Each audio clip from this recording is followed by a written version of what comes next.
Cynthia, Copeland, Strafford Regional Planning Commission. John Hotchkiss, Middleton. Love your voice, John. Tony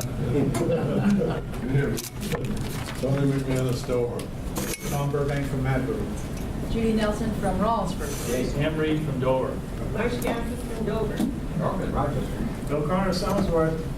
Tom Crosby, Madbury. Sandy Gaines, Rochester. Terry Parmalee, Dorset. Tom Clark, Dover. Suzanne Heward, Rollinsford. Ben Frost, Warner. New Hampshire House. And George Reagan, New Hampshire Housing, but from Dover.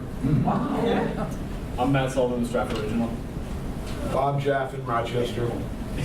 Diane Smith, Brookfield.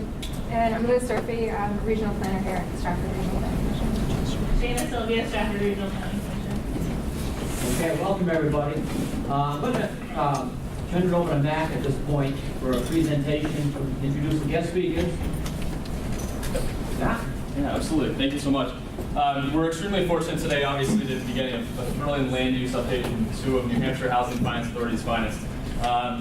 First, we have Ben Frost, who's been, I believe, at New Hampshire Housing since 2006. So coming up on 10-year anniversary there, which is fantastic. He's the Director of Public and Legal Affairs there. And before that, he was at NHOAP, I believe, National Regional Planning Commission in Town of Hollis, and the Executive Director of Upper Valley Lake Sunapee Regional Planning Commission. Got everything there. There we go. And to the left, we have George Reagan, who is an administrator for the Housing Awareness Program, and a different background, I think, did a whole bunch of things. Financial institutions, involved in music, I believe. Banker, I'm a drummer. Yeah. The seat goes throughout. A little bit of everything, but they're here today to talk to us about updates to land use law in New Hampshire. Hopefully, it's a topic that you'll all be interested in. So please join me in welcoming them today.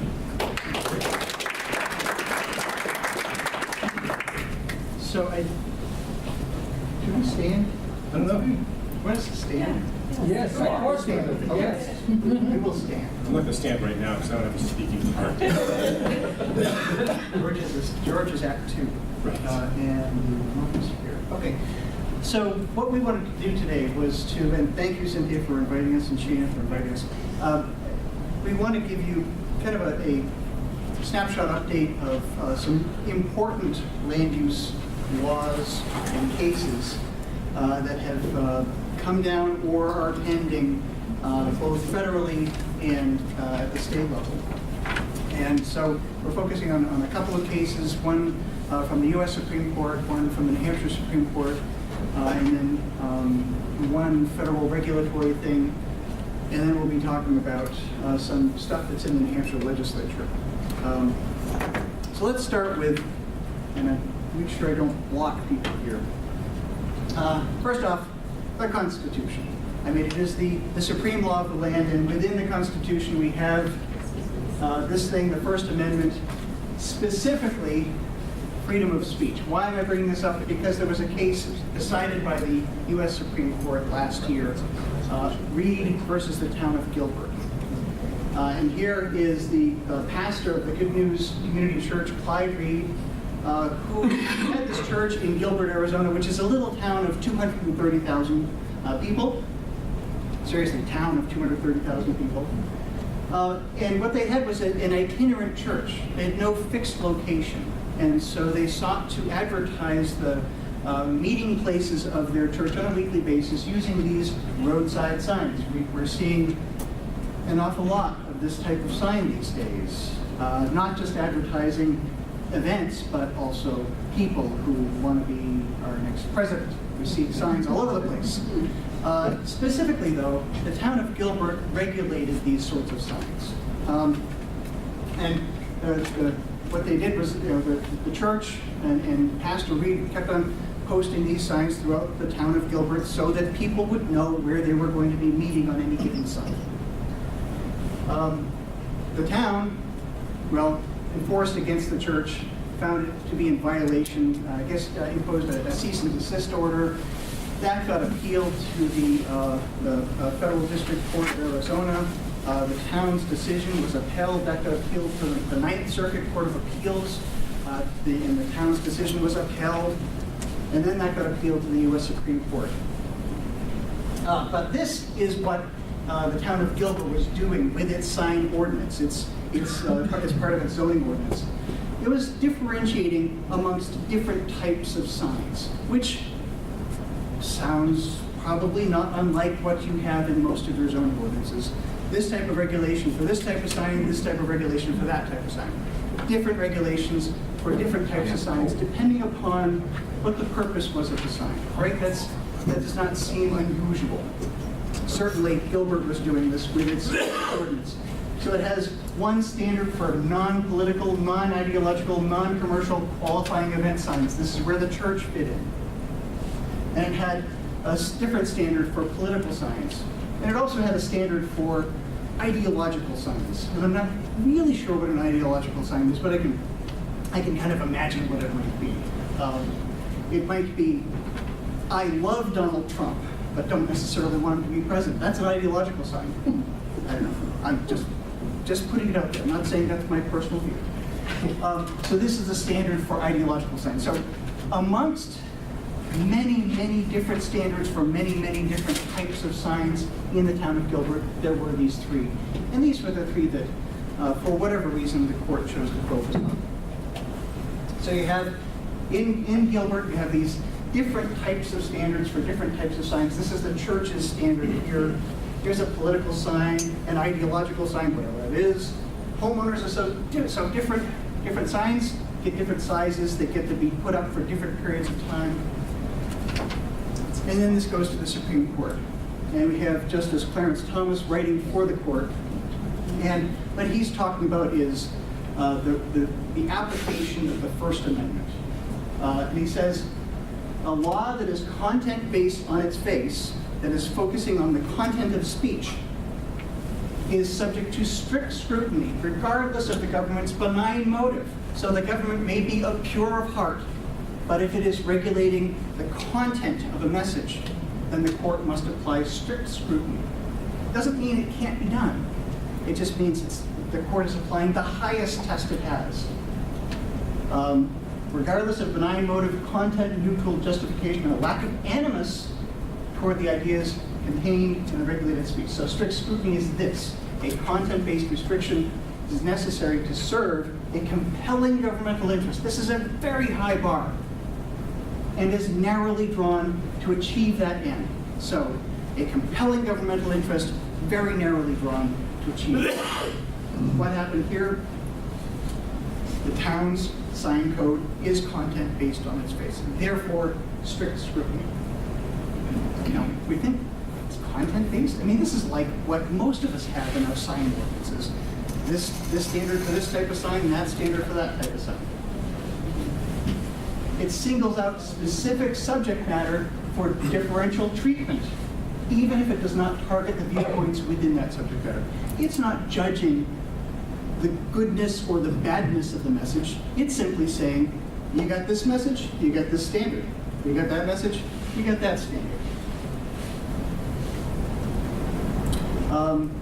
The town of Gilbert sought to justify part of its zoning ordinance, part of its sign ordinance, because it didn't want to have a proliferation of these types of signs. Yet, the town can't use that justification because it allows an unlimited number of other types of signs. So you may have billions of political signs, but the church can only have a certain number of its own signs, which would be smaller too. Remember the graphic.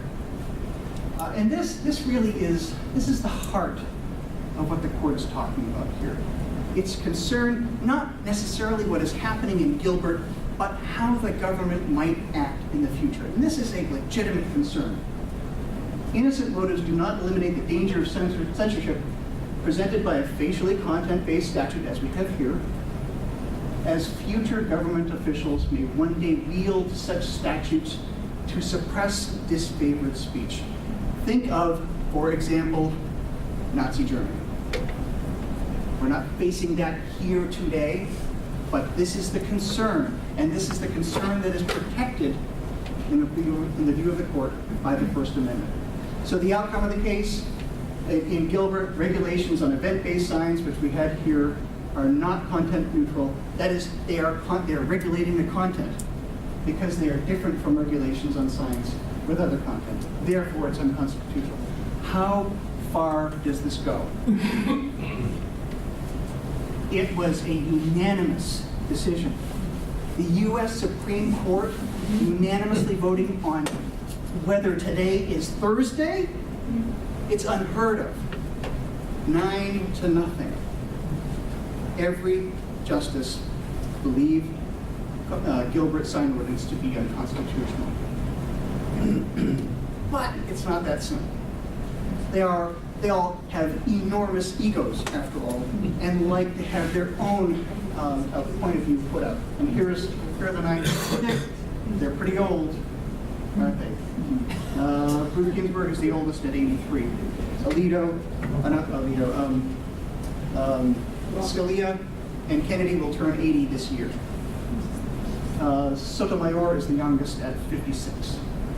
So, the opinion of the court written by Thomas, here, you have 6 of them. 6, which is a pretty strong opinion anyway. 6 joining. But then this group, Alito, writes his own concurrence, saying, yeah, but not really that far, because Thomas's view of this was so rigid that Alito wanted to add a little color to it and saying, yeah, but we'll look at these other things as not necessarily being content-based. So we have the Sotomayor is a very liberal member of the court, and yet she's joining with the court's opinion.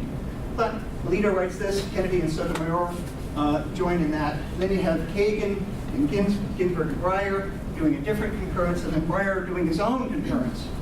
This is really the middle ground of the court right here. These, how many? 6 justices. Now, because Breyer's here twice, 6. So you have the 6 here joining in the opinion of the court, but this is really the heart of the court's view. And what does that mean? Well, Justice Alito in his concurrence actually gave some helpful hints. Content-neutral sign regulations would be things that regulate the size and location of signs, that focus on lighting, internal illumination, and that sort of thing. Downcast lighting, if it's external illumination, fixed versus changing signs, reader board signs, electronic reader board signs, whether or manually changed signs, commercial signs, or commercial signs in commercial zones versus signs in residential zones. You may regulate them differentially. On-premise regulation versus off-premises regulation. Limits per unit distance, and he used the example of miles. You could do feet or yards or meter or whatever. Time restrictions on signs for one-time events. And government speech. Government speech is almost always okay. So the government can put up signs because it is deemed to be in the public interest, right? Time, place, manner restrictions must still be narrowly tailored. So this is what Alito is saying. These are the kinds of things that are okay to regulate. But recognize that once you get into the content of a sign, then you are subject to strict scrutiny, and you may well run afoul of Reed versus Gilbert. But this is a shocking opinion. It changes, potentially, how we regulate signs on almost a universal basis. So I said I live in the town of Warren. I'm the vice chairman of the planning board. We have going on our town meeting warrant this year an amendment to our sign ordinance as a result of Reed versus Gilbert to eliminate as much as possible any content-based restriction on sign regulations, meaning that we don't look at differences between political signs or yard sale signs or special event signs, one-time event signs. They all get equal treatment one way or another. So here's some concrete solutions, and I have a handout here. This presentation was one that I did with Steve Buckley, who's an attorney for the Municipal Association. So if you would please pass those around. I need 30 copies, which I think is probably enough. So I've augmented this, and George and I have added some other material as well. So here's one way of looking at a solution to the problem of Reed versus Gilbert. And that should read residence. so every residential property gets a particular allocation of square feet of signage. And they can do with that whatever they want. So 10 square feet per residence in a residentially zoned area, you know, or 6 square feet, 2 by 3, or whatever you want to come up with, as long as it's applied equally. What they put on that sign is up to them. You can't say political signs only, or yard sale signs only, or church event signs only. It's up to the owner of the property to decide what goes on the sign. I love Donald Trump. You can regulate it for particular periods of time. So a resident may put up a sign for, say, 30 consecutive days. You can't say what the sign says on it. Once you start going into differential regulation, in fact, I was looking at an amendment for the Merrimack, town of Merrimack zoning ordinance. And the planner there was asking me, well, what do you think about the seasonal signs? Well, what's a seasonal sign?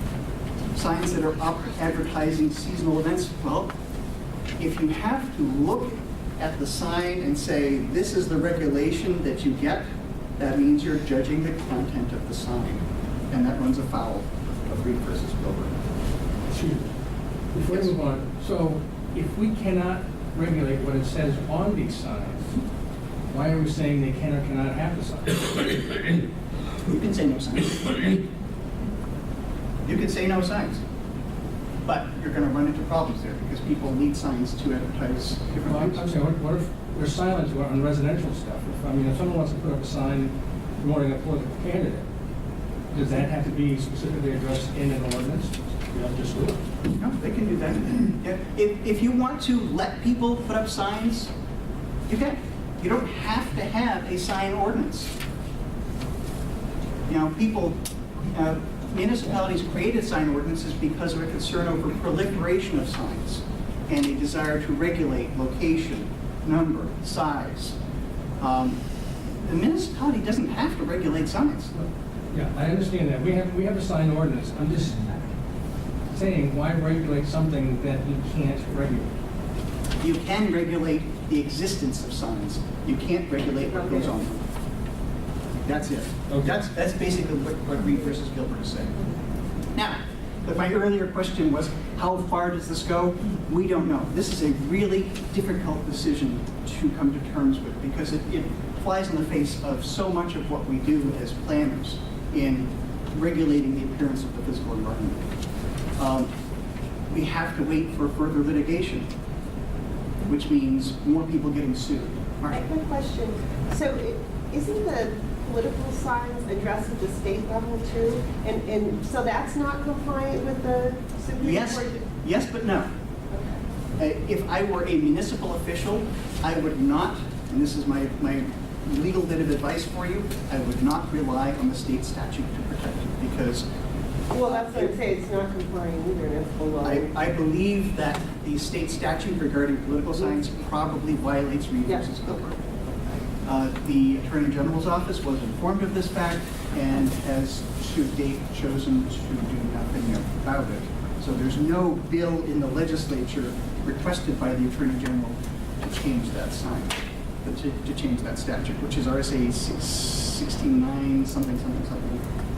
So, and this is fresh to me because I just met with planning board members this morning, we're working on ours. So we can still say like regional commercial, you can have 32 square feet, and village district, you can have 12 square feet, we can still, okay. Yeah. So before Reed, you might have an exemption for sale or for rent signs. After Reed, you might allow an extra sign on a property where there is, let's say it's for sale or for rent. So the owner says, my property's for sale or for rent, you can get an extra sign. That sign doesn't have to say for sale or for rent though. It can say, I love Donald Trump. Before also, right, so here's a puzzling thing, because in his opinion of the court, Justice Thomas talked about things that might conceivably be allowable, such as numbers on buildings. Street E911, we put numbers on buildings. so that people will know where to go to rescue people, or where the fire is? And he's saying, maybe that's okay. Maybe that's okay. Yes, you're shaking your head. I couldn't believe it. I thought, really? He said that? Maybe, well, great, maybe it's okay. I think there's a good argument to make that the street numbering signs that are on buildings is actually government speech. It's a requirement of the government that buildings be numbered. So I don't think he got that point, but that's okay. He doesn't have to. Mrs. Jones. So, Another question. but actually, we need to move on. Okay, We need to sorry. make sure that George has time to talk about his stuff. Right, thank you. All right. There's a little more. We'll have time for Q&A after. Okay. So here are some other solutions. We'll make this presentation available, and I'll give it to Cynthia or Shane, and you can share it with the world. Yeah, we plan on sending it out tomorrow, Okay. or whenever we receive it. So here are some ideas, and these come from the International Municipal Lawyers Association. So this is what Steve Buckley was pulling out. This is probably way too complex for most municipalities. The town of Warner has gone in the opposite direction: simplify, simplify, simplify. So the planning board is in an ongoing battle with the Board of Selectmen over whether and if the Board of Selectmen will enforce the sign ordinance anyway. So we're trying to comport our new ordinance with reality, as we saw. Immediate practice pointer: talk with your legal counsel, talk with your town or city attorneys. Because if you're not changing say, if you're in a town, your town meeting that's in March, you're out of time. You don't have time to make to propose amendments. So if you have a sign ordinance that is probably in violation of Reed versus Gilbert, you gotta go kind of easy on the enforcement until you change it. If you're a city and you have the opportunity to change it, make the changes you need to make. Okay, I'm going to really quickly talk about Forster. This is a state Supreme Court decision. Agritourism. Anyone? Yeah. Okay. So agritourism. So this is a statutory definition of agriculture in RSA 21, not one of the planning and zoning statutes, but this is the suite of statutory definitions in RSA 21. Agriculture is one of them. And so you have this definition of agriculture, and down here in 6, you have a definition of agritourism. So, and there's a whole suite of statutes dealing with agriculture, including some that are planning and zoning. Mr. Forster had a Christmas tree farm that actually produced only about 10% of the Christmas trees he sells on the lot, but that's a different issue entirely. He has a Christmas tree farm, and he hosts weddings. And apparently the view from his property is just exquisite, and people love to go there for weddings. The town of Henniker said, no, not so much. This is not an agricultural use. And so they issued him a cease and desist order. Appealed to the ZBA. The ZBA said this is not an accessory use. It's not accessory to agriculture. The trial court and the Supreme Court upheld the ZBA's determination. So I want to get to the conclusion here. Okay, here are the conclusions of Forster. First off, the statutory definition of agriculture does not include agritourism. You say, but wait, it was right there. It was Roman numeral 6. Yeah, the way that statute is structured, you had a definition of agriculture, and you had a definition of agritourism, and agritourism did not wind up into the definition of agriculture. It was a separate statutory definition, a standalone, kind of a free-floating definition that attaches to nothing in particular. There is a statutory history behind this, and the intent of the legislature was pretty clear that it did not want to include agritourism in the statutory definition of agriculture. The court said, this is not an accessory use under the traditional understanding of what an accessory use is. So that's Forster versus the town of Henniker. There are, and we'll talk about this at the very end, 3 bills pending in the legislature to address what the court did in this decision. Recognize this is a local issue. So a zoning ordinance could, if the town wanted to, include agritourism in the definition of agriculture and allow it. That's a local decision. But resting on state statute, that was not available for Mr. Phase development, there is this new definition in RSA 674.21, the Innovative Land Use Control Statute, which just fleshes out what we understand phased development to mean. And importantly, the way this was worded, it comes to the conclusion that phasing is not a substitute for a properly adopted growth management ordinance. So once you approve a phased development, it has the regulations that apply to it at the time of approval, applying to it throughout, and you can't control the building permits based upon phasing. Use a growth management ordinance for that. And that is in effect. And anyone deal with mines, not excavations, mines?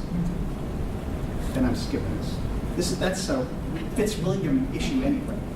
And then there's this sleeper of a statute, the Commercial and Recreational Fishing Protection Act. Anyone dealing with lobstermen? Probably. Dover has lobstermen. You got lobstermen in Dover. Yeah, but we let them just lobster. Yeah, we just leave them alone. So, that is deemed to be a home occupation and is allowed now under statute, except where it will be expanded or create more noise or odor. Lobster. Oh, come on. Yeah, okay. So this is intended to protect small-scale fishing operations. Would that include oyster harvesting in like in the Great Bay or? It's more what happens on land. Oh, okay. That's the issue. What do you do on the land? You're storing your lobster pots, you're storing your boat vessels. Okay, there's the telecommunications shot clock. Here's that federal regulatory issue I was talking about earlier. The FCC has issued yet another order on telecommunications, further limiting the discretion of municipalities to regulate cell towers. And this is essentially accelerating the review time. And I'm not going to go through this, but if you have any questions, shoot me an email, and I'll be glad to explain it to you. But you have this slide, and you can go through it at your own leisure. And now, George. All right. Thank you. Well, thank you. I get the opportunity to talk to you about accessory dwelling units, and part of the reason is my role in New Hampshire Housing as a housing awareness program administrator is really sort of to help with coalitions, other people to educate and advocate about affordable housing, workforce housing, and housing options. So accessory dwelling units is nothing new. As I said here, it's sort of a very simple idea, but it's something that's really important, I think, to really dealing with a real issue we have in the state in terms of housing supply, especially in the seacoast. So again, for those who may not know some of the history, it was something that was really well used in the early 20th century, part of housing, and as suburban sprawl sort of happened, it kind of fell into disfavor, and a lot of communities started not allowing that to happen. It's a second dwelling unit. It could be attached to a building in a basement above, or a separate side building like a carriage house or a cottage. Again, some of the terms that are used, in-law apartments, Ben likes to use the term granny flats, I just don't like that. Secondary units. So those are some of the terms that go along with ADUs. And some of what it looks like. There it's like sort of a top floor here, right here, that's above a garage. In that case, it looks very good in terms of the look and feel with the house in the neighborhood. And there's one that's an extension to a ranch, and then that's a standalone building there right over the garage. So that may be familiar to all of you, but I just wanted to put that visual as we think about accessory dwelling units and their potential for use in the state and continued use. But there's one more. This is sort of a regular looking house. You wouldn't think that there's an accessory dwelling unit in there, correct? But there is. And there it is. And it's an important slide because this is where Ben used to live before he moved into his sprawling ranch somewhere. So some of the benefits, and this is why, again, advocacy stuff, some of the benefits of accessory dwelling units, and it's really, really important. Increasing community housing supply without using up extra land. Think about housing and conservation. How can we deal with having some more opportunities for housing without using up more land? What about being able to use existing infrastructure on that same property as opposed to building new infrastructure for new developments? An affordable housing option for low and moderate income people. especially in the seacoast. We know that housing costs are high. We have a tight housing market.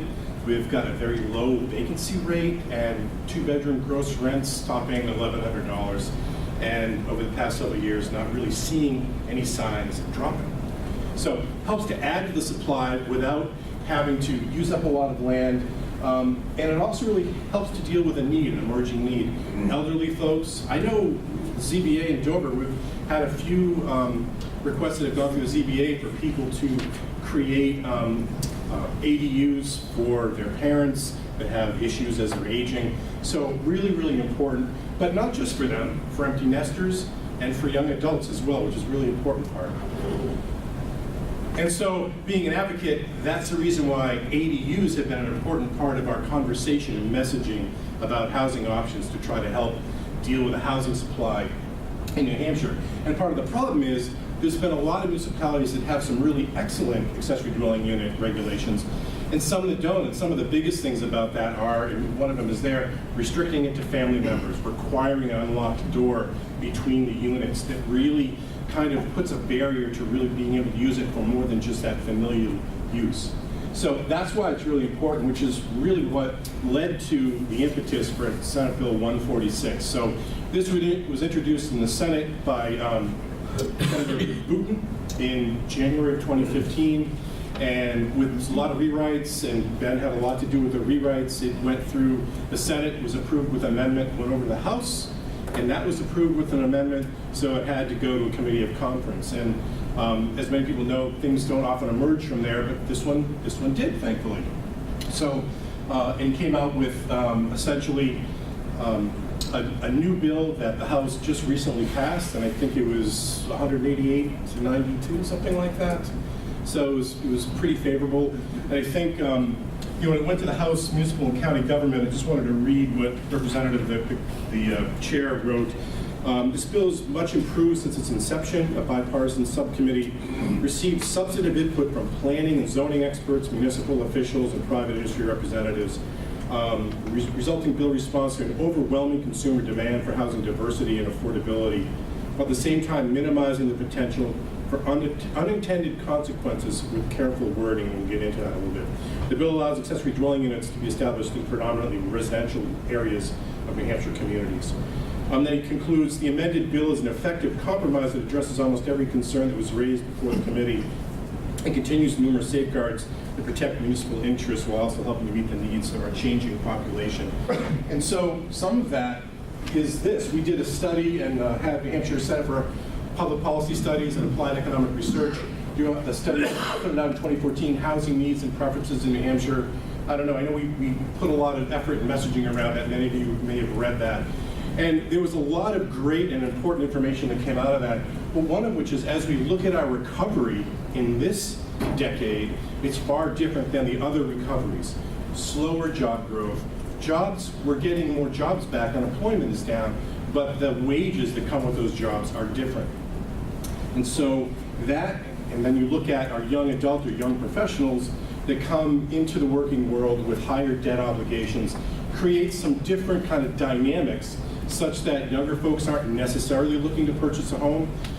We know that younger adults are a mobile population, so we have to work hard to attract them. And one of them is, do we have some availability of rental stock so that they can be here, and maybe, hopefully they'll stay, but they'll find an option to rent and find an option then maybe buy later on. That mismatch of housing stock, needs and desires. Again, we've got a lot of older folks in big homes that need to find maybe some other place to live. This could be an option, may not be the option. Again, this is just one element of a larger solution. But we've got that, and we've got young folks who aren't necessarily looking to purchase a big 3- and 4-bedroom home. Some are, but not a lot are. And in part of the study, we did a lot of focus groups. And there's a lot of very concerned young adults about what they're going to do about their own marriage, the prospects of continuing in a job, and what that means, and their own debt, and what that means, and what they've seen their parents go through on the housing market. Someone, they may have owned their home for a long time, but they refinanced. If anyone bought a home or refinanced in 2004 to 7, you bought at the top of the market or refinanced, and that creates an issue. So, and then the other, there are older adults. There was an AARP study that was done a couple of years ago now, And predominantly, more than 85% or so strongly agreed that they want to be able to age where they live, or if not, in their community. So that's an important aspect when we think about that. Someone may be in their house and maybe they want to move to, because of income issues, into the accessory dwelling unit if they can make that happen. Or, again, find maybe that's a caretaker that's not a family relationship, provides opportunity and options for people who want to age in place or in community. And one of the other big parts of the impetus for the bill was that there are home builders out there, and when we look at slower population growth, we think there's not going to be as much demand for new construction. So what do we do with trying to do other kinds of construction like this? It's much smaller in scale. But home builders were saying, we're trying to do this work, and in a lot of communities we just can't, because it's not allowed. So that was the impetus for SB 146, and again, a lot of municipal regulations out there for accessory dwelling units, but a lot of them are very, very different. This helps to provide some alignment. And so, as I mentioned, SB 146, it was passed by both the House and the Senate. So now, and the Senate just concurred last Tuesday or Wednesday. That was one of the almost next to last stops. And this is just a bit about what this bill is about. It requires all municipalities to allow an attached. So I gave some examples of detached ADUs. This is really, most of this language is about attached units. So they're an extension of a building, or they're in a basement or above a garage. So it requires all municipalities to allow that in any single family house by right, special exception, or by a conditional use permit. The standards for a single family home are the same when you're adding an ADU, so you can't change things like the lot coverage. If you're doing an ADU, okay, the lot coverage is going to change. Or that there's going to be a certain kind of occupancy, we're going to change it now per bedroom. So it has to go with the regulations you already have. But you can regulate the number of individuals that are there. And I think in communities like Durham, there's some concerns about that being a college town, and in other communities as well. It all depends on where this housing is located. And then the applicant to permit constructing an ADU must make adequate provisions for water and sewer. And I think as we heard feedback, people were concerned that does this just sort of steamroll over all those things because we're just going to be able to do it anywhere? And the answer is no. And I know in the seacoast there's a lot of issues with nitrogen, other things like that, that you know probably better than I do. So it says, again, you can't override that. It does require a door, but it doesn't have to be unlocked. And that would help to bring it back into a single family kind of dwelling if you want to change the use of it. So you've got means of going back and forth, but you don't have to require it to be unlocked. So again, realizing that municipalities want to make sure they've got some flexibility here, and that's really, really important. Anything that we do around housing through the state has a lot, the workforce housing law has a lot of deference to local control and the things that are happening at a local level. So these are some things a municipality may do to help control what's important to them. Require adequate parking to accommodate an ADU. So in some of those cases, and I know Ben and I were talking, there was communities like, look, there's barely enough parking now. So if they do an ADU, where are they going to park? You can deal with that requirement. You can deal with the requirement of making sure that there's some kind of owner occupancy there. And secondly, is that owner occupancy, is that their primary unit, or are they there less than 6 months out of the year? And I think that gets to the question, can someone just buy an investment property, add that on, and just create an even better investment property and sort of be absentee? So some flexibility around there. The look and feel, the architectural appearance, really, really important. And some of those examples, some were just part of a house already. You can argue that the design was good or bad on that, but some of them being like a detached unit or how they extend a house, you have control over that so it looks good, fits the scale and character of the community. And also limit how many ADUs per single family dwelling. It's probably not a big deal, but the law really talks about one ADU, so not numerous, but in case you like to have a plethora of ADUs, you have that opportunity.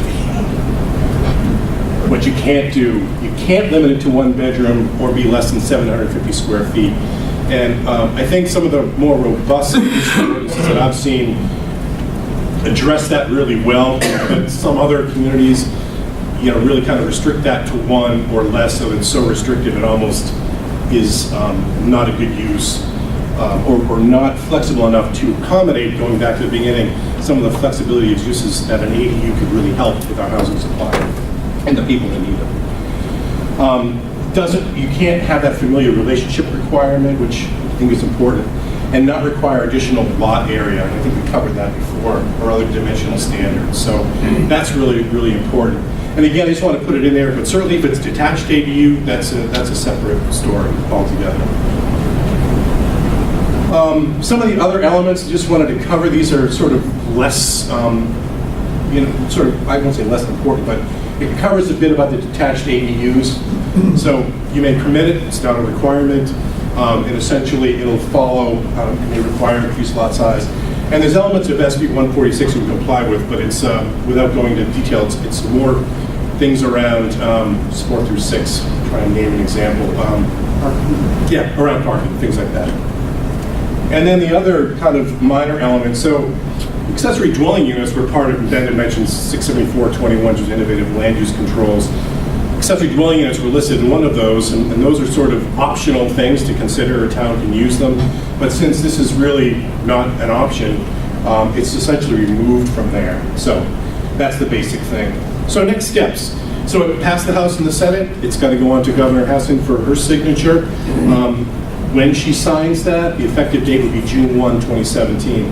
And that's really important to try to give some time for communities to be looking at their municipal regulations and to deal with what are the changes they may need to make in order to be able to be in alignment with SB 146.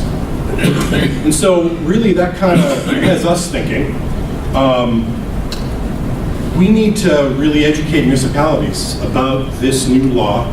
When the workforce housing law was passed in 2008 and it became effective in 2010, in that time frame we realized as a lot of housing folks that we really need to do a lot to try to help interpret what that law means, help people get in line with that, and especially in communities that don't have a professional planner and need some resources. So I know that we are looking at it, and folks that are invested in this, housing coalition, housing advocates, really want to look at how can we help to create some kind of training or tools or resources. And so we want to try to look at that and think that's something that would be require some really good partners, and not the least of which I think would be the regional planning commissions as well. But we kind of thought about that. You know, this is an industry association has been a long-time supporter of workforce housing, this ADU bill as well. The Home Builder is certainly municipal association, Office of Energy and Planning, the Workforce Housing Coalitions. But this may be an opportunity to try to connect and see if we can work in partnership with the regional planning commissions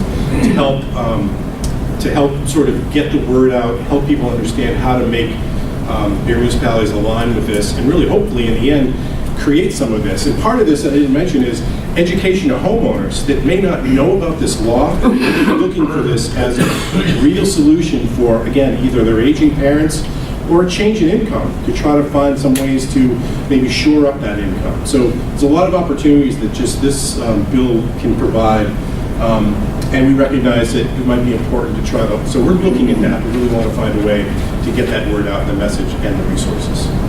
And that's it. Yes. Oh, yeah. I don't know who's first. Marcia. George, one thing I think would be really helpful is if there came out with almost like a template for an ordinance, because that's what a lot of the smaller communities struggle with. I know in our community where I work, Barrington, it's going to be a little bit of a pill for some to take, because right now they require 40,000 square feet for an additional unit. So a template. Yep. would help. And I think we talked about that, so that's great. Yes. Could you quickly explain the difference between an ADU and an apartment, particularly how taxation is involved? And I'm going to tell you why I'm asking. Sure. And Ben will answer, by the way. I'm the chair of the school board, and if I live in a small town, and if 10 of our houses decided to put in an ADU and there was no increase in taxes, and each of them had 2 children, it would be 20 extra children, which would cost at a minimum $300,000 to educate those children, and that is more than 10% of our education. Yep. So I'm very concerned about what it might mean to taxation in the town. If you're adding to a property, then you're adding to its assessed valuation, which means you're getting more taxes from it. I would be So why not just call it an apartment then? Well, it effectively is an apartment. It's an accessory dwelling. An apartment, you know, an apartment is a unit in a building. This is a specific type. But to your point about the number of children, I would be shocked, stunned, Right. lay me down, if you actually had 2 children, school-age children per ADU. Yeah. It's not going to happen. If you look at the data. But it could. In some remote universe, it Yeah, could. absolutely In could. reality, the likelihood of that happening is so infinitesimally small, it's almost not worth considering. And I don't mean to dismiss the point, Right. but if you look at the data, if you look at the numbers from the census and the studies that we've done, that we've had Russ Tebow do, the numbers don't bear out the fear. And they've been declining. And when you look at actually households, the majority of the homes in the state are 3 and 4 and more bedrooms, but the predominant number of people in each household is 1 or 2, and that's statewide. So, but point well taken. Ben, just to sort of clarify, in terms of studies that have been done through the New Hampshire Housing Finance Authority, we did do some studies, and what we found was the correlation, to the extent that it exists, between children and housing was between children and numbers of bedrooms. So it doesn't make any difference whether it's a 2-bedroom house, a 2-bedroom apartment, a 2-bedroom condominium, a 2-bedroom mobile home. That's what's going to drive the likelihood of X number of children. So one of the things, so by definition, if you look in your community, the vast number of units that have more than 2 bedrooms, so 3 and 4 bedrooms, are single-family houses. That's where the children are. It may look like they're coming from apartments, but if you have 100 apartments, all with 2 bedrooms, but concentrated in one little place, it looks like there's a lot of kids. But if you take that and divide it by the number of bedrooms and the number of units altogether, it's really pretty small. So the reason I think Ben is saying is when you look at 2-bedroom units, if you look in your community, whether they're apartments, houses, again, whatever housing type it is, that's not going to be generating many, many children. Dover in some ways is a bit of an outlier in terms of some of what it has seen in terms of the growth in the school population. The study was done looking at small communities, medium-sized communities, and large communities. Rochester was one of those sample communities, and it was done twice to see what the implications were over time, what was changing. But that doesn't mean just because there's a norm for the state that every community is going to meet it exactly precisely. So you're right. Theoretically, it could happen, but from a practical standpoint, it's extraordinary. Tony. It seems to me what this does is effectively eliminate all single-family residence districts in the state. Overrides anybody's local zone ordinance that has a single-family residence requirement. Well, let's look at it this way. What are you controlling for in your zoning ordinance? If you're controlling for environmental impact, and I've made this point in other venues. You take an existing, say, 3-family or 3-bedroom home, and if the environmental conditions allow you to, you could expand that to a 6-bedroom home with 5 bathrooms. The environmental impact would be fairly substantial in comparison to adding 1-bedroom ADU. And so that's my question to you. What are you controlling for? But I think the answer to this question is yes. It basically eliminates that. But we're in a different world too. So the fact that it eliminates it, is that a bad thing? Not necessarily. Some people may like the way that things have always been, but it does. It pretty well does away with that sort of exclusivity of saying there are communities that are only going to have a big house with a single family. Well, I don't care about, you've got districts and communities where you allow multiple housing. Build your multiple unit housing in those districts. But what you're saying to all the single family districts, you have no longer any control over what goes next door.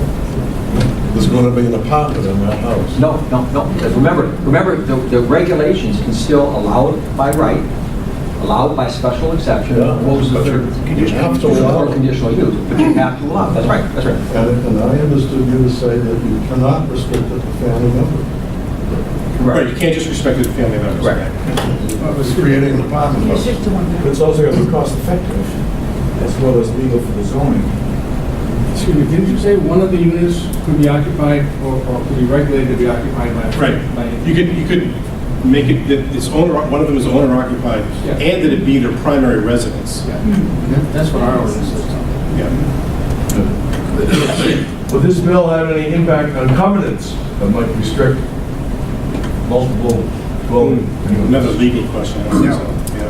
The covenants would override. If you've got a homeowners association with covenants on the land, that's a private overrides. contract amongst the individual property owners. That supersedes. I have the same question as regards the signage if you're in the homeowners association.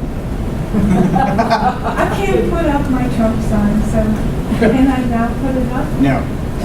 That's a private deal with you and the association. Okay. Your tenant can put up the Trump sign, whether you want it there or not. In their window, anyway. Sure, but I actually follow what you said about parking, because if there's anything, that's the problem in single-family neighborhoods. Everybody has parking on the lawn now. Yeah. And multiple family members move home, into wherever they move in now, if you do Right. this.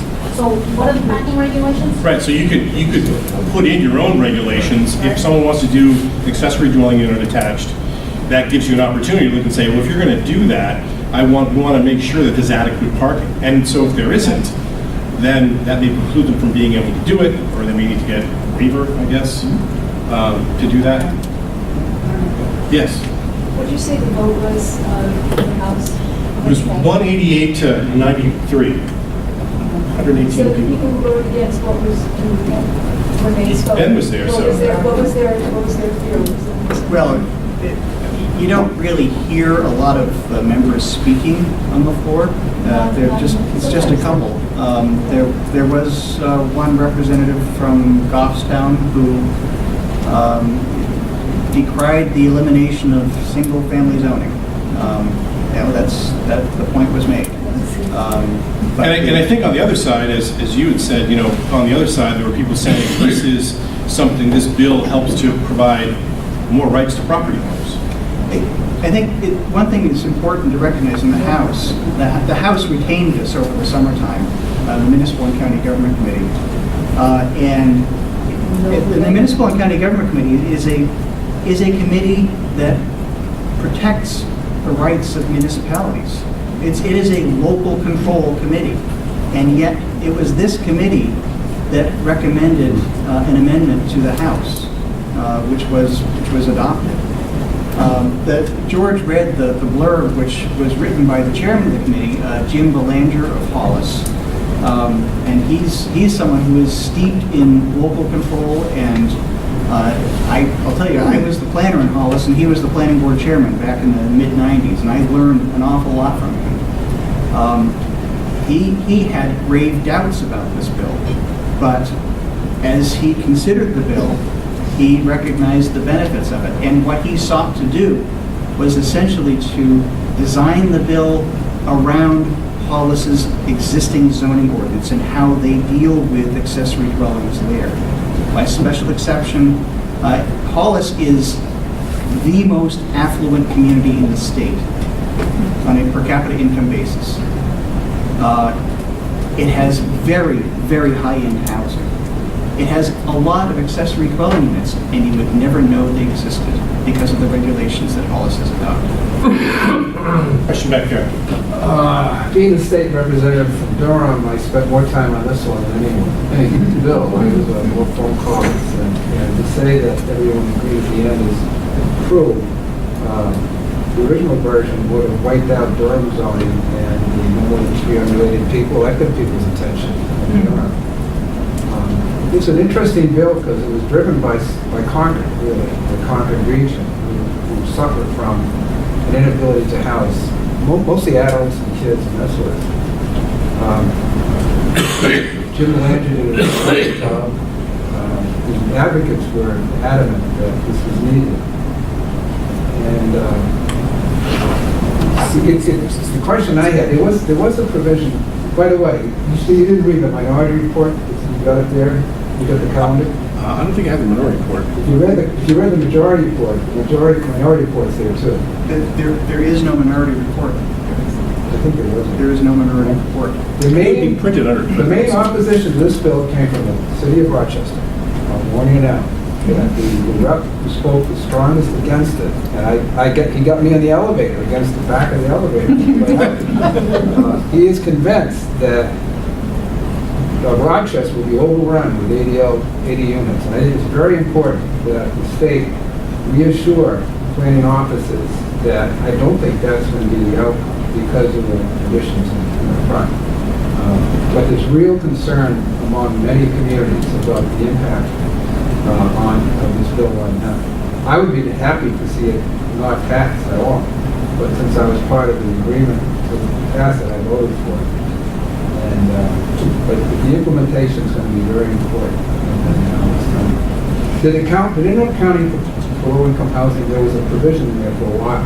If it meets the standards of the workers' housing law, 674, 58 to 61, then yes. So it was kind of just putting it out there that ADUs can meet the requirements of the workers' housing law as long as it's meeting the requirements, and it does. I mean, we see that as, in fact, anecdotally, over the last year since the workers' housing law was passed, kind of an uptick in accessory dwelling unit ordinances in municipalities. Can't vouch for how they were all written, if they're very restrictive or not, but we've seen a bunch of those as some way of being part of that solution.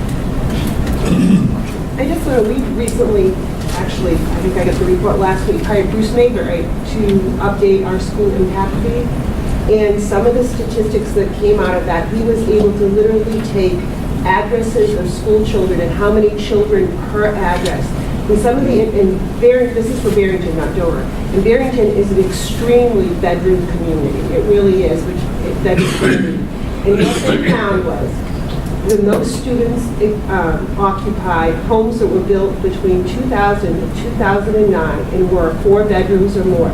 And that averaged 0.78 child per house, 0.78. For a 4-bedroom. For a 4-bedroom, 0.78. And the overall occupancy, if you took the average, was 0.38 per housing unit. Right. So, and we had so few accessory dwelling units that were actually approved, it was negligible. The only thing that we'll have to look at, I kind of didn't agree, was with the 2-bedroom. If I was to vote, I would have said an accessory dwelling unit is 1 bedroom, not 2.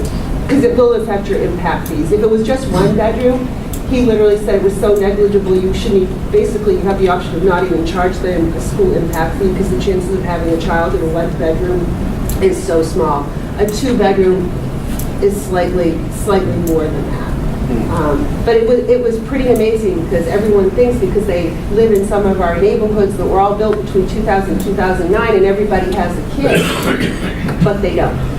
Well, I have friends in Barrington that keep saying 2 students per, we're going to have 2 kids, and I think it's important, that it's a study, and there's a lot of different environments. There's popular school systems that may go counter to that, but we aren't having the same kind of child formation as we did in years past. We just aren't. So it's not happening. It's much, much less. We've got a real change in dynamics of our housing situation, and that's why we need to look at ADU, and that's why I think this is very, very important. It's not just about families moving into the ADU. It's about a couple, their kids are nowhere near them, but they might need another way to have income. I can say that. I have a wing. It's not an official ADU, but I have a wing in my house. And that's how I can stay in my house. It's not official? What? I'm sorry? Well, What happens if I stay in Sorry. No, Tom knows what it is. It's just it's a wing of the house where my mom, who needed care, lived. Yeah. And they're just like roommates. They live in that wing of the house. But that's what keeps me in my house. And again, we don't have a lot of rental housing production at all. And there are young adults, if we want to fuel our economic growth, we've got to make sure there's places for people to live. And as you've seen, I live in Dover, we've got some great ordinances, but the new multifamily things they're building are right as you expect them to go, to the top of the market. You know, top of the market, and nothing wrong with that, but that's reality. The governor is expected to sign this? Yeah, I believe so, yeah. Maybe better. Bill? The communities that have impaired bodies of water, this is going to flow on down to them. There's considerable cost to upgrade their systems. Rochester, Dover, Durham, mentioned storage and water requirements. Was there any discussion about communities that would be impacted by this, that have impaired bodies of water? Not specifically citing the term impaired bodies of water, but I understand what you're saying. But yeah, there was discussion about the impact to, say, substandard septic systems. And what George indicated was this bill addresses that. The applicant for a building permit to create an accessory dwelling unit has to demonstrate the adequacy of the subsurface waste disposal. If it's inadequate, then it either has to be upgraded or he or she doesn't get the building permit. I think the other thing from a planning perspective, the other thing that's really interesting about this is if you think about what a community is attempting to do, is you're trying to balance the cost of the needs of the community in terms of fire protection, police protection, water, sewer, streets, all those kinds of things, with the amount of revenue that you're generating. And this provides an opportunity for there to be increased density at almost no infrastructure cost. No new road, if you're adding accessory dwelling units, no new roads have to be created, which means the plows don't have to go any further, the police don't have to patrol anymore, the fire department doesn't have to be going to any more units or anything of that sort. And if this work is being done according to current standards, there's probably going to be an upgrade in terms of the fire protection, things of that sort. So there may be some things that are affected. So you've got all of that, but the value of that property now, because it generates income, has a higher value. So there are taxes, increased value coming in, but at almost no cost. Now, if you already have 2 or 3 bathrooms in a house, and you have that accessory unit, there may be a little bit more water flow, so there could be a very incremental cost in terms of water treatment or treatment of potable water. But those are so much on the margin for most communities that I think the increased tax benefit is going to far outweigh the increased costs to the community. So it's an interesting way of allowing growth in a community, allowing an opportunity for folks to be able to live in the community that they work in, to have a more modest cost of housing, contribute to the economy, and do all sorts of good things at almost no cost. And I wanted to sort of add to that, the economy piece of it, because it's not just that cost. There's what are they spending in the community? It's a diverse group of people, but they're, when we talk about having retail establishments that stay open, there's got to be people that frequent them enough, volume enough. And this isn't just to answer that, but there's that sometimes less tangible thing about the economic impact. They're spending money, they're doing things. Hopefully they're being active in their community, being involved in Harvest Day or other things like that. And what you're really coming to is, a lot of times what I've seen is people, their kids grow up, they leave, and so they put in an accessory dwelling unit, and there's still less people in their house than there was when there were kids in it. And so your septic load and everything is not even what it was when the children were there. I think it's an interesting point because I often use my own home as a receiver home or a donor home, and there's 3 kids in the public school systems at one time, but then for dozens of years, decades, just 2 people doing nothing. Or not, I'm sorry, not doing nothing. They were very active in the community, still are, at age 90.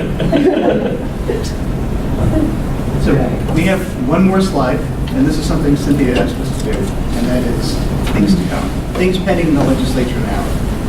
There's, as I mentioned before, 3 bills on agritourism, 2 in the Senate, and these are these are competing, though, the two in the House are companion bills. They're competing against the Senate bill.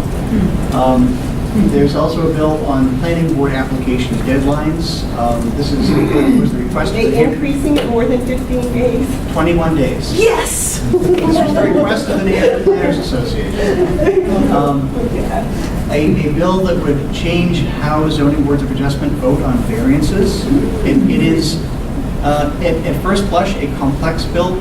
I think it makes an awful lot of sense. It'll make it marginally harder to get a variance, but it spells out once and for all how zoning boards of adjustment are supposed to vote on variances. There is a bill, House Bill 1259, that would effectively eliminate the planning board's ability to get payment by the applicant of third-party review if the original review were done by a professional engineer. So let me just say the New Hampshire Planners Association in all likelihood is going to be in strong opposition to this. Senate Bill 334 is a study commission to look at the planning functions of the Office of Energy and Planning, recognizing that OEP has been pejorative. It has been dying a death by 1,000 cuts, at least from the planning side. It is very much an energy office. That's where the money is. And there are, I think, 3 planners left at OEP. So would this go against that, or would that? Neither. It's a study commission. It's just to look at the function and to make recommendations for changed legislation or appropriations. Senate Bill 362. This is simply a notice requirement to planning boards when DOT puts up signs on scenic byways. You've probably seen those popping up here and there. Senate Bill 364 is a study committee or commission, I can't remember which, to look at the advisability of requiring complete streets in the state's 10-year plan. And finally, Senate Bill 411, another request of the New Hampshire Planners Association, would require, when planning boards merge, do a voluntary merger, the property owner requests voluntary merger of 2 adjoining lots, it requires notice and consent of any mortgagee. Because really, planning boards should not be merging lots where there's a mortgage on one and not on the other. So that's stuff to come right now. That is actually, the last one has already passed the Senate. There's a bill regarding Source Housing Council and having to do a fiscal impact study. That's HB 1617, I think is what you're talking about. Oh, okay. So that actually pertains to New Hampshire housing. Right. Is that what I said? I said housing finance. Right. So the House Bill 1617, I didn't include it here because it's not really a planning and zoning bill. It pertains specifically to New Hampshire housing. What's the impetus for that? It's a long story. It involves a development that was approved by the planning board of the town of Walpole for what eventually got funding as a low-income housing tax credit development. And there was significant animosity between the developer and some members of the community, including one of the 3 members of the planning board who voted no. That was appealed to Superior Court, which upheld the planning board's decision. The town actively defended the town's approval. It then came to us for financing, which we ultimately approved after probably the greatest amount of market study we've ever done on any development at any time in our 40-year history. And yet, that did not seem to satisfy the sponsor, who was a local to the town of Walpole. The House Commerce Committee held a hearing on that on Tuesday. Regarding that last, the merger of the mortgage lots, you're probably aware of we've had several in Nottingham that have been without notice merged, and now in the last 3 years at least, many owners coming forward and saying, hey, we want it back where it was.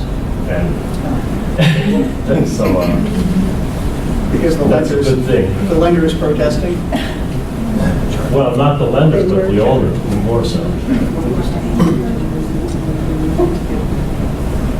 Any other questions or comments? Oh, Cynthia, you have questions? Matt has to leave and he has a brief update if you. Oh, Matt. Sure, yeah, just a quick update as I run out the door. We have started on a brownfields program. I think I mentioned it at the last commission meeting. So we have done a preliminary selection of a consultant. We're in the process of negotiating a contract right now. We actually met with that consultant today. So we're extremely excited to pick up the process really in the next week, I think. So it's really, really exciting. We'll be doing sort of regional brownfield assessments. So if you have sites in mind, I encourage you to talk to me about where those are and what we might be able to do there for action. One thing I'll say too is that the end of the year, the end of 2015 was particularly interesting because we had a huge shift in contracts, I'd say. We lost a lot of the municipal contracts we were working on, or we finished them rather. So we're finished. I was working on them, so of course we didn't lose them. But no, we finished a lot of the contracts we were working on, so we're transitioning into a lot of new and exciting work. So I encourage you to talk to any of the staff members about what they're doing in 2016. So things are going really, really well. So thanks. Thanks, Matt. Okay, move down to the next item. George and Ben, you're free. Oh, yes, thank you. Thank you very much. Excellent job. Thank you. Moving on to the next item is approval of draft minutes of November 19th, 2015 meeting. Is there a motion? Tony, seconded by? I'll second it with a correction. Tom, okay. I was present. Oh, okay. In the minutes further down. I already talked to Shane about it. Okay, you did. Okay, all in favor say aye with the amendment? Aye. Opposed? Okay, on to other business. Cynthia, do you have anything? Yeah, we have some brief updates. Okay. So staff has started to work on the continuity of operations plan. So we're preparing this for various types of events that could disrupt our business functions. And so right now we're identifying our most critical functions and also preparing a general risk assessment. So this was spurred by last year's unprecedented snowstorms, and we have some experiences that we don't really want to encounter again in an unprepared manner. So we're moving forward on that. So that's really been fun and a new area that we're working in. And then briefly, we have outside of what sheets. Yep. So we've been, Chris has been working on our GIS database organization, and so there's 4 components to those. And so the first part is he's establishing a system structure for our general purpose GIS database functions. And so this would be all the information that we have, for example, in things like soils, rivers, waters. So we're moving away from sourcing by who we obtain the information from to by subject matter. So you would look under soils instead of USGS. The second phase that we're in the testing phase by our GIS users in the office. We're going in 2 different sets of tests. And then the next step is we'll be creating map templates, which will have a disclaimer on it. And then if you want a map, you'll just tell us what kind of map you want, and then we'll just plop the template down on the area, and the map will be prepared, and they'll all look the same. The third area that we're starting on is everything that's not a general purpose GIS use. And so that will, the goal of this is to make it harder to get lost in our data systems. And then the final area is standardized selection of the data, standardization of the data. From Colin, on the Metro plan, we're in our internal drafts. They're coming out in February. The scenic byways, the Branch River has a meeting in February. And the Mills is finishing their corridor management plan. And Dover has asked us if they could get back into the process. So Hey, Tony. We're very Good job. February 8th, we're meeting at the Dover Chambers with the Governmental Affairs Committee, so if you're inclined and you're a member of that, we'd be glad to see some friendly faces. And finally, Natasha, under performance measures, we finished phase 1 of our 5-phase process that we've been talking about, and we're publishing that, and that will have all of the qualitative assessment from our stakeholders. So it's going to be pretty exciting, and we're very hopeful that DOT will process our contract soon so that we can get funding and execute the contract and get it going. So I think some other people, is there anyone else here that has some? Anyone else have any discussion items they want to? Jana? I can give an update. Sure, I'd be glad to. Matt mentioned we wrapped up a lot of the contracts, some master plans, chapters and full plans we were working on. We recently worked with Marcia and Barrington. Working with us again, and We will be, we're going to be and start up a discussion on the next chapters that we'll be working on. I've also been working with Suzanne in Rollinsford on an update to the town stormwater regulations, and we just finished, we're in the process of wrapping up an update to the town of Farmington's Aquifer Protection Overlay District. So that's been exciting. Kyle and I have been working on hazard mitigation plans for 4 communities in the region. Rollinsford, I believe, is pretty much wrapped up. Summersworth is well on their way. Working with New Durham, we're about midway through, and we're meeting with Barrington also next week, so that's exciting. Those plans are updated every 5 years. Matt mentioned the Brownfields program, which is really exciting.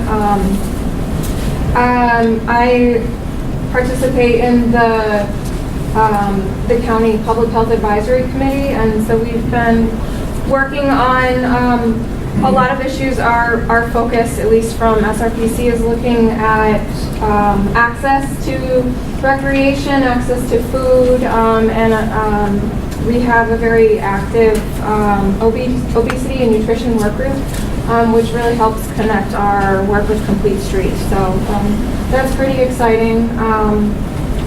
Those are some of the bigger things going on, but feel free to ask if you have any questions about other specific projects.